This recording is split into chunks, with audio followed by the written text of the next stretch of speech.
बताए थे कि कैसे क्वाड्रेटिक इक्वेशन को पहचानेंगे, कैसे देखेंगे कि कौन सा इक्वेशन क्वाड्रेटिक इक्वेशन है कि नहीं है, कौन सा इक्वेशन को कोई एक्सप्रेशन लिख दिया रहेगा तो कैसे पहचानेंगे कि क्वाड्रेटिक इक्वेशन ये इक्वेशन है। तो आज हम बात करेंगे कि क्वाड्रेटिक इक्वेशंस को सॉल्व कैसे किया जाता है, किसके द्वारा, गुणनखंड विधि द्वारा, जो एक्सरसाइज 4.2 है। तो गुणनखंड द्वारा विधि द्वारा कैसे हम क्वाड्रेटिक इक्वेशंस को, द्विघात समीकरण को हम सॉल्व करते हैं, इसको देखेंगे। दो मेथड होता है क्वाड्रेटिक इक्वेशंस को सॉल्व करने का। एक होता है श्रीधराचार्य फार्मूला, वो बहुत ही इजी मेथड है जिससे डायरेक्ट हम सॉल्व कर सकते हैं। उससे पहले हम बता रहे हैं क्या, फैक्टराइजेशन विधि द्वारा, गुणनखंड विधि द्वारा हम कैसे द्विघात समीकरण को सॉल्व करते हैं, ये चीज हम आज की क्लास में बात करेंगे आप लोग से।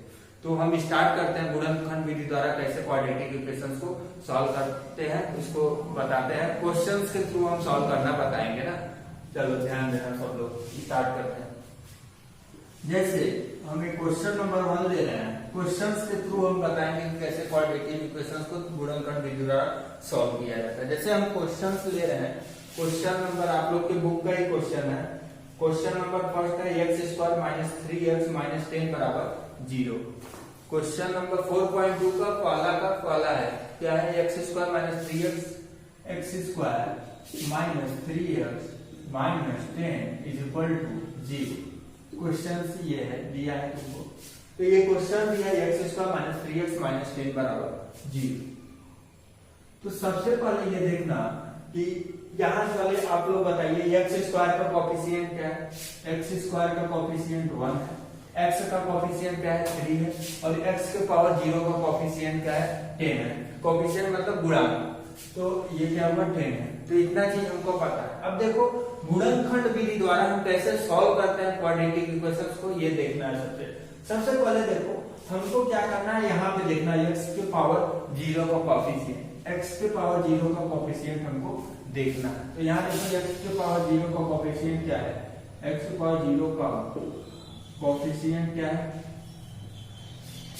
यार, x के पावर 0 का कोफिशिएंट क्या है, देखो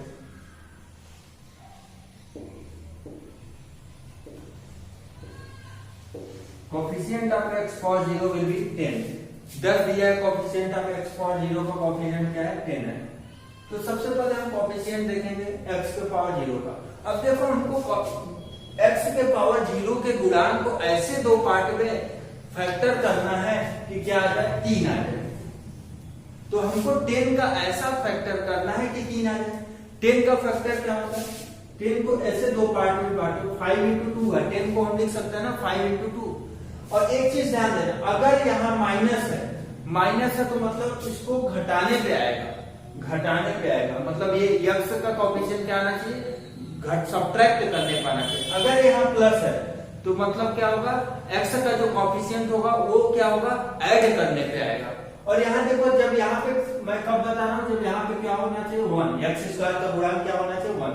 तो सबसे पहले क्या करो, x² का जो गुणांक है और x के पावर 0 का जो गुणांक है उसको आपस में मल्टीप्लाई कर लो। x के पावर 0 का कोफिशिएंट इनटू क्या, x के पावर x² का कोफिशिएंट, गुणांक को मैं लिख रहा हूँ कोफिशिएंट का मल्टीप्लाई करोगे तो क्या आएगा, 10 आया। तो coefficient of x² will be 1 and coefficient of x² will be 10। 10 दिया है, तो इन दोनों का क्या करो, मल्टीप्लाई करो, 1 × 10 करोगे 10 आएगा। अब x का कोफिशिएंट हमको लाना है, x का कोफिशिएंट लाना है, तो सबसे पहले क्या करो, इस 10 को ऐसे दो पार्ट में डिवाइड करो कि ये 3 आ जाए। 3 कैसे आएगा, और यहाँ अगर माइनस साइन है तो मतलब घटाने पे आएगा, अगर प्लस साइन है तो क्या करना पड़ेगा, ऐड करना पड़ेगा। तो यहाँ माइनस साइन है तो मतलब घटाने पे आएगा। घटाने कैसे आएगा, 5 में से 2 घटाओगे 3 आएगा, 5 - 2 विल बी 3। 5 - 2 क्या हो जाएगा, 3 हो जाएगा। आ जा रहा है, बस यहाँ पे रख दो, बस x² माइनस 3 के जगह क्या लिखोगे, 5 - 2 × x - 10 = 0। अब ब्रैकेट तो तोड़ना आता ही होगा ना आप लोग को। यहाँ बाहर माइनस है तो मतलब अंदर का साइन चेंज हो जाएगा, यहाँ प्लस है तो क्या होगा, -5x हो जाएगा, और माइनस माइनस क्या हो जाएगा, +2x - 10 = 0।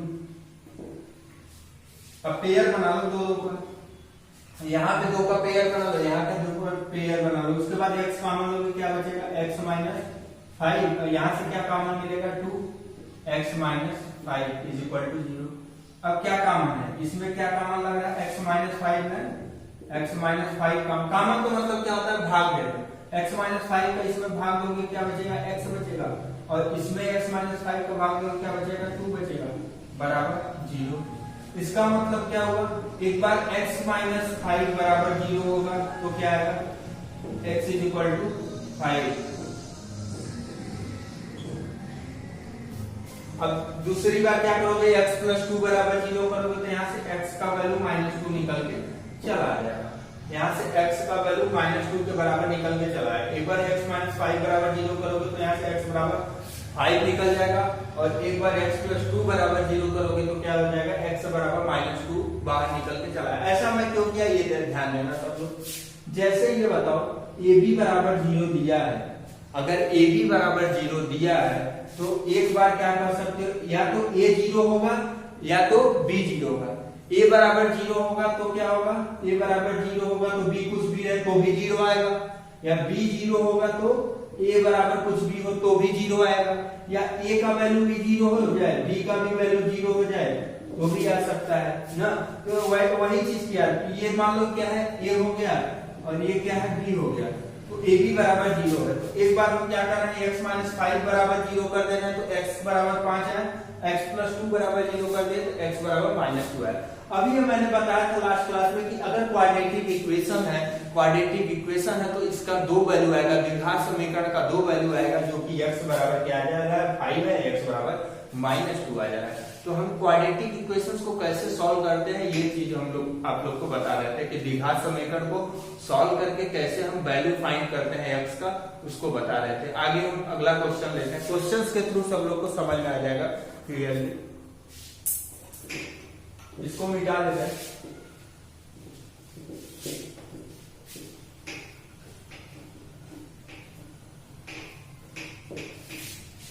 4.2 का ही क्वेश्चन नंबर हम 2 लेंगे। क्वेश्चन नंबर क्या 2 या कुछ भी ले लेते हैं, जैसे दिया है 100x² माइनस 20x प्लस 1 बराबर 0 दिया है। 100x² माइनस 20x प्लस 1 बराबर 0।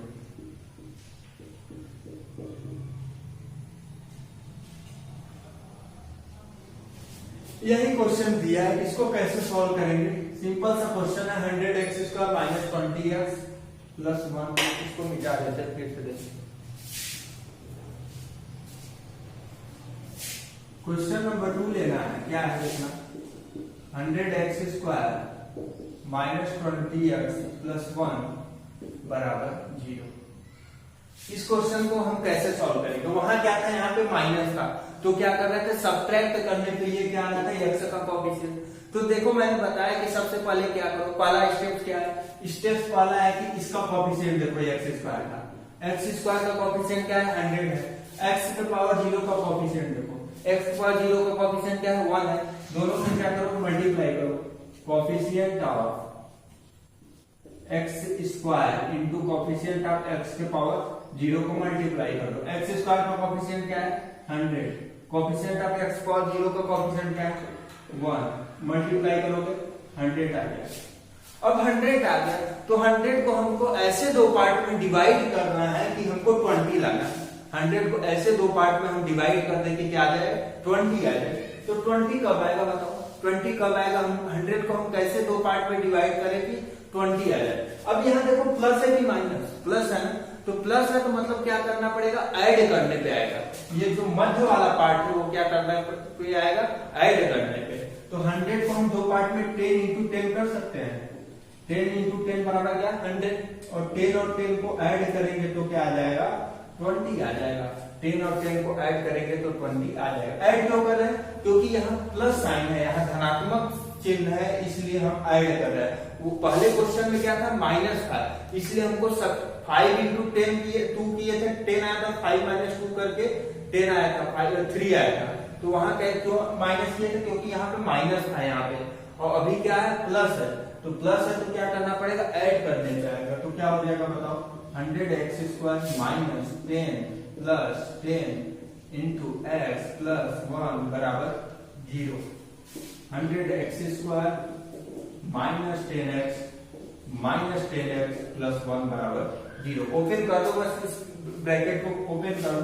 100x² माइनस 10x है, इसमें पेयर बना लो, ये पेयर बन गया। क्या कॉमन मिलेगा यहाँ से? 10x, तो 10x माइनस 1 आएगा, कॉमन ले लिया 10x ना, और यहाँ क्या कॉमन मिलेगा? -1 कॉमन ले लो, तो क्या आएगा? 10x माइनस 1 बराबर 0 आ गया ना। अब यहाँ देखो, इसमें क्या कॉमन मिला रहा है? यहाँ पे भी 10x माइनस 1 है, यहाँ पे भी 10x माइनस 1, तो 10x माइनस 1 क्या कॉमन ले? कॉमन ले ले। कॉमन का मतलब क्या होता है? डिवाइड करना। यहाँ पे भी डिवाइड करो, क्या बचेगा? 10x, यहाँ पे डिवाइड करोगे तो क्या बचेगा? -1 बराबर क्या हुआ? 0। अब ये देखो, 10x माइनस 1 बराबर 0 करोगे तो क्या आ जाएगा? x बराबर 1/10, x बराबर 1/10। यहाँ भी 0 करोगे तो क्या आएगा? 10x माइनस 1 बराबर 0, x बराबर 1/10। x का वैल्यू यहाँ से भी 1/10 आ रहा है, x का वैल्यू 1/10 यहाँ से भी आ रहा है। इससे हमको ये पता चलता है कि द्विघात समीकरण का जो दोनों मूल है वो क्या है? इक्वल है। ये आगे बताएंगे कि द्विघात समीकरण का मूल कब इक्वल होता है, कब इक्वल होता है वो आगे बताएंगे। मूल का नेचर क्या होता है, प्रकृति क्या होता है, नेचर मूल का, वो आगे बताएंगे। और इस यहाँ देखो, x बराबर 1/10 और x बराबर 1/10, दो क्वाड्रेटिक इक्वेशंस का दो रूट होगा, दो मूल होगा इस क्वाड्रेटिक इक्वेशन का, जो कि क्या आ जा रहा है? 1/10 और 1/10 आ रहा है, और दोनों रूट्स क्या है? सेम है। दोनों रूट्स क्या आ जा रहा है? सेम आ जा रहा है। अब जब बोथ रूट क्वाड्रेटिक इक्वेशन का सेम आ जाए तो इसका प्रकृति बताने के लिए आगे हम बताएंगे कैसे हम प्रकृति बताते हैं कि द्विघात समीकरण का बोथ रूट सेम कब आएगा, कब अलग आएगा, वो आगे बात करेंगे। अभी हमको क्या है कि बस गुणनखंड विधि द्वारा हम क्वाड्रेटिक इक्वेशंस को सॉल्व कैसे करते हैं ये चीज बता रहा है ना। आगे हम देखते हैं, क्वेश्चन नंबर हम 3 लेते हैं। तुम्हारे बुक का ही क्वेश्चन है, 2x² प्लस x माइनस 6 बराबर 0। 2x² प्लस x माइनस 6 बराबर 0। ये सिंपल सा क्वेश्चन दिया है, तुम्हारे बुक का क्वेश्चन है, और आप लोग देखिए कैसे सॉल्व करते हैं। जैसे ये हर क्वेश्चन सॉल्व करते आ रहे हैं पिछला क्वेश्चन, वैसे ये भी सॉल्व करेंगे। फर्स्ट क्वेश्चन याद रखना कैसे सॉल्व किए थे। तो सबसे पहले हम क्या करेंगे? फर्स्ट स्टेप मैंने क्या बताया? Coefficient of x² into x की पावर 0 कैलकुलेट करेंगे ना। कोएफिशिएंट ऑफ x² कितना है? कोएफिशिएंट ऑफ x² है 2 और कोएफिशिएंट ऑफ x की पावर 0 कितना है? 6। साइन हम नहीं लेंगे, हम क्या लेंगे? हम केवल इसका वैल्यू ले लेंगे। 6 2 जा 12 आ गया। अब देखो यहाँ क्या कौन सा साइन है? यहाँ माइनस साइन दिख रहा है, यहाँ माइनस साइन दिख रहा है, तो मतलब हमको x का कोएफिशिएंट क्या है? कोएफिशिएंट ऑफ x बराबर कितना दिया? 1 है। हमको क्या चाहिए? 1 चाहिए। यहाँ कुछ नहीं लिखा, मतलब क्या 1 है ना, तो 1 कैसे आएगा? सब्ट्रैक्ट करने पाएगा कि ऐड करने पाएगा? 1 हमेशा सब्ट्रैक्ट करने पाएगा। क्यों? क्योंकि यहाँ पे माइनस है, अगर प्लस रहता तो हमको ऐड करने पे लाना पड़ता, और यहाँ हिंट मिल रहा है कि यहाँ माइनस है तो हमको सब्ट्रैक्ट करने पे लाना। तो 12 हुआ। 12 को ऐसे दो पार्ट में डिवाइड करो कि 1 आ जाए। तो 4 into 3 क्या होता है? 12 होता है, और 4 में से 3 घटाओगे तो क्या आएगा?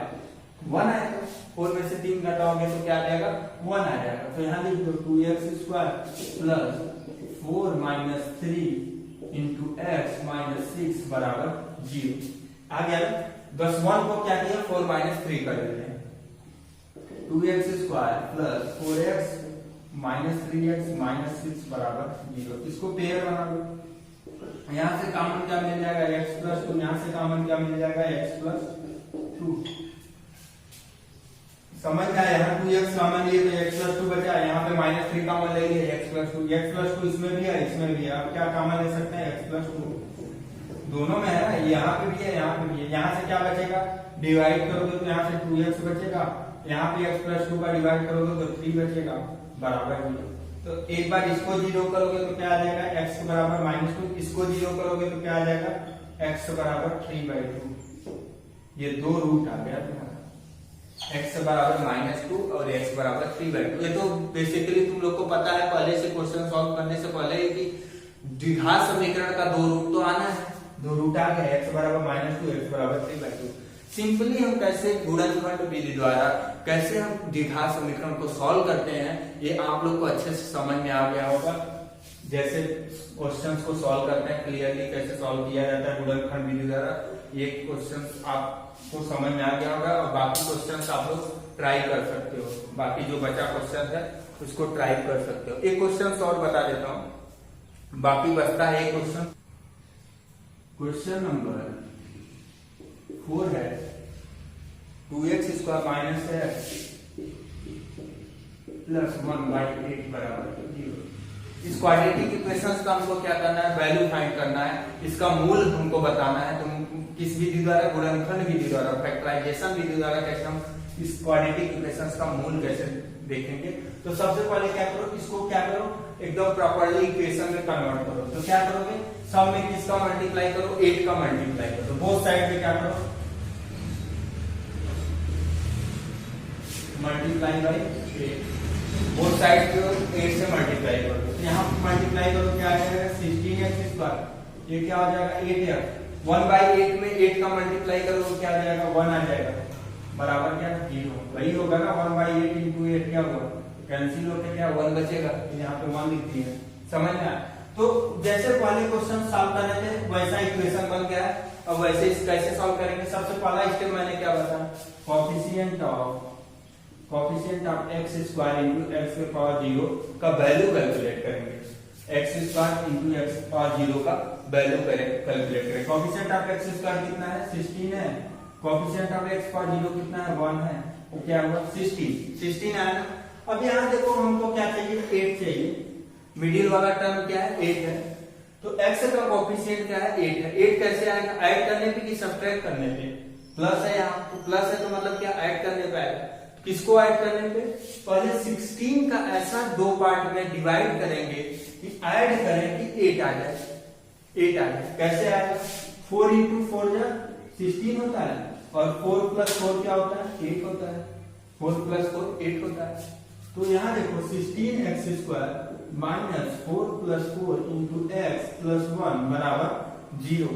इतना हुआ ना, 8 को किस में ब्रेक कर दिया 4 into 4 में, 4 + 4 को ऐड करके 8 आ गया। तो इस ब्रैकेट को ओपन कर सकते हो, 16x² minus 4x minus 4x + 1 बराबर 0। इसका क्या करो पेयर बना लो। अब क्या हुआ, यहाँ से क्या कॉमन लोगे 4x कॉमन ले लो, 4x इसमें भी है इसमें भी है 4x, 4x into 4x का मल्टीप्लाई है, इसलिए क्या करोगे 4x कॉमन लोगे। कॉमन का मतलब क्या, डिवाइड करना। 16x² में किसका डिवाइड करोगे 4x का, यहाँ से x से x कट के एक x बचेगा, 4 4 जा 16, तो यहाँ से क्या आ जाएगा 4x आ जाएगा। कॉमन का मतलब क्या होता है डिवाइड करना, 4x - 1। यहाँ से क्या कॉमन ले लो, मान लो -1 कॉमन ले लेते हैं, -1 कॉमन लोगे तो 4x, और प्लस है तो साइन बाहर माइनस है तो अंदर का साइन चेंज हो जाएगा, बराबर क्या 0। यहाँ क्या है 4x - 1 यहाँ पे भी है यहाँ पे भी है, 4x - 1 यहाँ पे भी है और यहाँ पे भी है, इसलिए हम 4x - 1 को कॉमन ले सकते हैं, 4x - 1 को कॉमन लेंगे। तो यहाँ से क्या बचेगा 4x - 1 बराबर 0। यहाँ से 4x बचेगा, 4x - 1 कॉमन का मतलब क्या डिवाइड करो, यहाँ पे डिवाइड करोगे तो 4x बचेगा, यहाँ पे डिवाइड करोगे तो 1 बचेगा, यहाँ पे 4x - 1 बराबर 0 हो गया। तो यहाँ क्या हुआ बराबर 0 हो गया, a b बराबर 0 के टर्म में आ गया। तो मतलब एक बार इसको 0 करो एक बार इसको 0 करो, इसको 0 करोगे तो 4x - 1 बराबर 0 करोगे तो यहाँ से x का वैल्यू 1/4 आ जाएगा। यहाँ से भी 4x - 1 0 करोगे तो 4x बराबर 1 हुआ, तो x बराबर 1/4 आ गया। यहाँ से देखो ये चीज गौर करने वाली चीज है कि x बराबर 1/4 और x बराबर 1/4 बोथ रूट्स क्या है क्वाड्रेटिक इक्वेशन का द्विघात समीकरण का सेम आता है। ये हम आगे बताएंगे कि कब क्वाड्रेटिक इक्वेशन का दोनों रूट सेम आता है और कब क्वाड्रेटिक इक्वेशन का बोथ रूट डिफरेंट आता है और कब क्वाड्रेटिक इक्वेशन का रूट क्या होता है इमेजिनरी आता है। ये मैं आप लोग को आगे बताऊंगा, मतलब रियल नंबर नहीं आएगा। मतलब क्वाड्रेटिक इक्वेशन द्विघात समीकरण का कि रूट्स का नेचर जो होता है वो मैं अगले क्लास में बताऊंगा। अभी केवल क्या बता रहा हूँ कैसे क्वाड्रेटिक इक्वेशंस को गुणनखंड विधि द्वारा सॉल्व होता है। समझना। मैंने फर्स्ट लेक्चर में मैंने क्या बताया, फर्स्ट लेक्चर में मैंने बताया कि क्वाड्रेटिक इक्वेशंस को पहचानना बताया कि कौन सा इक्वेशंस को बोलोगे क्वाड्रेटिक इक्वेशन है, द्विघात समीकरण है कि नहीं है, एकदम सिस्टमैटिक वे में आगे बढ़ेंगे। सेकंड चीज क्या बताया, सेकंड लेक्चर में मैंने बता रहा हूँ, आज के लेक्चर में बता रहा हूँ कि क्वाड्रेटिक इक्वेशंस को गुणनखंड विधि द्वारा सॉल्व कैसे करते हैं, कैसे x का वैल्यू फाइंड करते हैं उसको बताया। अब आगे क्लास में बताऊंगा कि श्रीधराचार्य मेथड द्वारा कैसे क्वाड्रेटिक इक्वेशंस को सॉल्व करते हैं। तो प्रॉपर्ली आगे हम बढ़ेंगे और आप लोग को अगर आप लोग को लेक्चर्स अच्छे से समझ में आना चाहिए, जो भी पढ़ा रहे हैं अच्छे से क्लियरली समझ में आना चाहिए, बाकी आगे क्लास में बताएंगे। चलो गुड बाय।